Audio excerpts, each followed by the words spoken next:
Hey guys, it's Laughing Lasagna here again here at Galloping Arcade with the infamous Doc. How you doing today, man? Doing well, man. Thank you so much Awesome. for coming out. Dude, it's always been an awesome time. Every year we come in here, like I said last year, it's something new every year. This is new. This one we were telling everybody about our Canton expansion for the longest time. This was easily the most difficult expansion that we had done. Right before this opened, maybe a month before, we had done one more expansion and tore down a garage in our previous newest expansion and expanded that a little bit more and got another 20 games or so in. Right. So it's one of the big things. There's never enough room for us. And what's cool too, guys, is you can watch them on Twitch, and we were watching the actual live stream of this opening. Because we were here last year, remember guys, in the video we showed the whole entire back area was opened up with all, put the racing games in there and all that kind of fun jazz. Which again, great area for all of those because it's like everybody is not going to be racing at the same time. But now you have a chance to do things there. And then with this right here, you guys open it up on live stream. And with the sword cut and all that, that was cool. That was cool, like a little anime thing. But here's the really awesome thing, guys, is this right here is basically the things you've never seen before are in here. And how do you decide what you put back here? Just randomize it, or? Well, as we had been out of space for a little bit, every Monday game was kind of displacing games into this. So there's 97 games in this expansion area, actually 98 now. So it's just stuff that was already on the floor that we didn't have space for until this opened. So it's one of the issues of adding a new game every week. The space is always at the premium. And even though we have all 1,008 games on the floor now, we're already so tight for space. So it's always the big struggle. Like, we're always racing to get to the next expansion. Right. So that number again was what again? 1,008. 1,008 games, okay? So remember, for me, one of the biggest collections that I've owned was about 500, 600 games in person. And I come here going, you gotta imagine all my games in one area like this is minimal. And then you walk in here, you're going, yeah, all the cartridge is all I have, you know? So I used to collect Sega Genesis, and I had Sega CD, Genesis, and 32X. I had every commercially released game, so it was about 700 games. Oh, man. And it is night and day collecting console where, for me, when I was collecting them, I had all my cartridges front-facing, original cases and everything, and it filled up my entire room. Like it was like a video store. Oh, my goodness. It's so much more difficult when every game is the size of a refrigerator. Yeah. So it's just a different creature.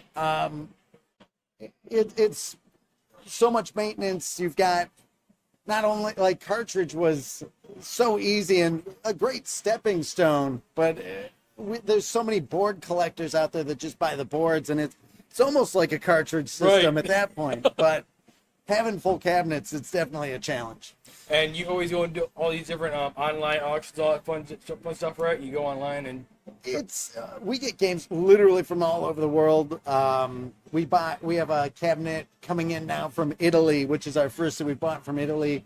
We've got games from Japan, China. Usually it's much easier to buy just the board, which was one of the things that really set us apart early on. We were able to track down a lot of very obscure games from Japan. okay. And we were literally the only people doing that. We were the only ones bringing in rare games. Okay. Just due to, I used to import Godzilla models from Japan. So I had all the infrastructure set up to get stuff from Japan to here. Okay. So that is one of the big things that made this arcade so successful, is having just odd stuff that people had never seen before.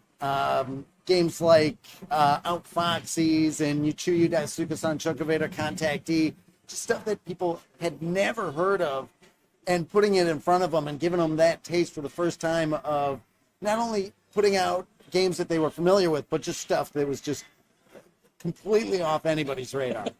Awesome. And the other thing too, guys, is again, it's for the expansion you keep creating, guys. Like, this guy here is a genius. Like, he's a mad scientist of all arcade, like, collectors. The thing behind me here, though, is once you turn everything on, I mean, you can't hear yourself. Being here for 14 years, I don't hear it at all. The only I notice when I'm not hearing a game that I should be hearing. Right. Which is it's so funny.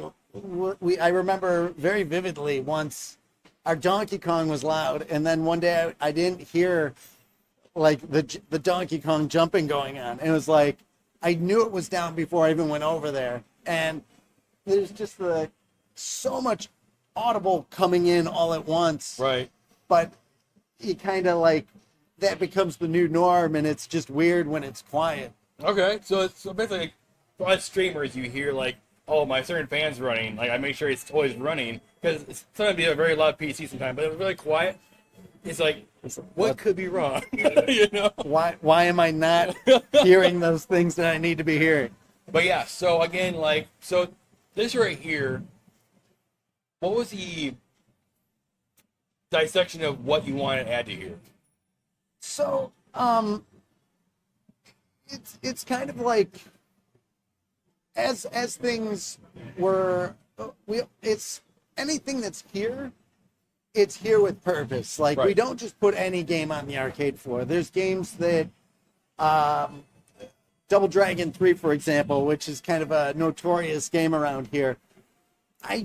We had it originally, and it was part of the first 114 games that we picked up. Okay.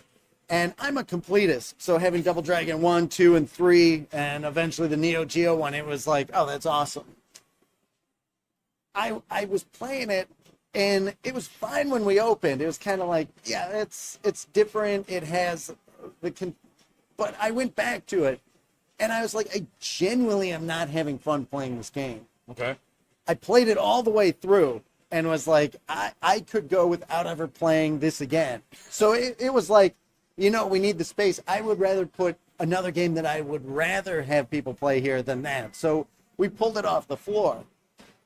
So every Monday before this opened, when we were completely out of space, it was always a struggle of what is going to come off go into the expansion area when it opens. Right. So we had games like Devastators, which I love Devastators. I played that so much back in the day. We had a great time having it here on the floor, but it was one of those where it shifted off the floor until we were able to open this up. So Okay. it's just kind of, it's not like a set group of games. It's stuff that people weren't necessarily playing as we were adding new Monday games. Gotcha. So it was, to me, having any one game off the floor, it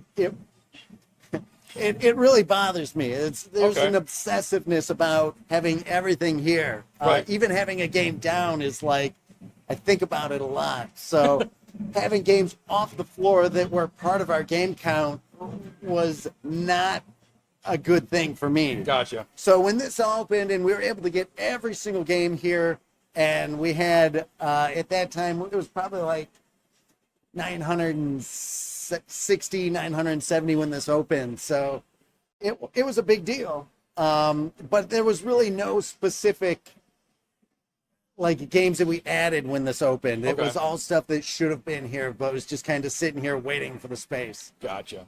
Now, the last question I have for you is, so a lot of people ask, like, how do you know which games are bringing people in? Do you have like a timer you guys watch, or? So that's actually the special thing about this place. As we typically don't pull games off the floor, it doesn't matter. Right. There's 1,008 games here. Like, there's games like Judge Dredd, the light gun game. We had done a test in the early formative years. We wanted to see how many people were playing it. And I actually put a dollar bill inside the gun. Like, so if anybody pulled the gun out, they'd see $1, they'd take it. And it was there for a long, long time.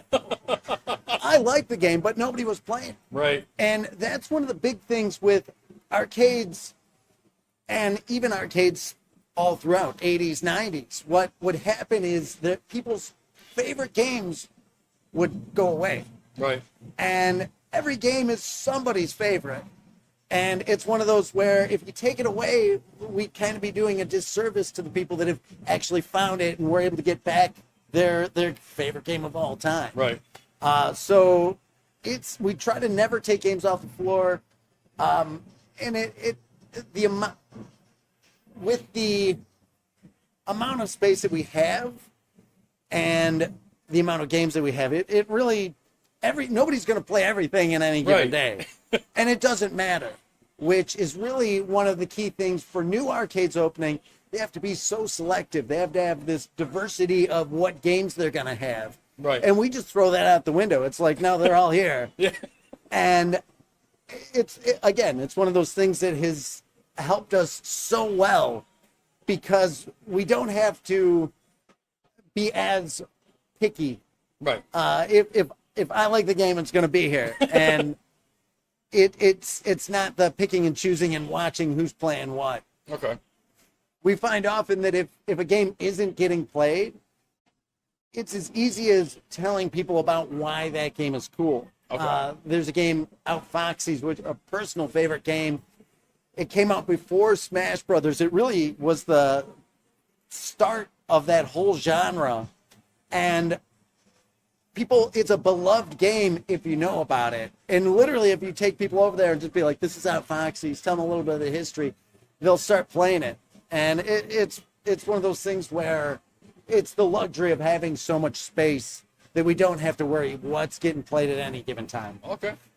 So again, this is the last one design you do with the Doc Mac himself. Galloping Arcade at Brookfield, Illinois. Check it out. You'll find some treasures here and some awesome arcades. Thank you guys so much for an awesome another year, dude. See you guys next time. Hey guys, thank you so much for checking out the video.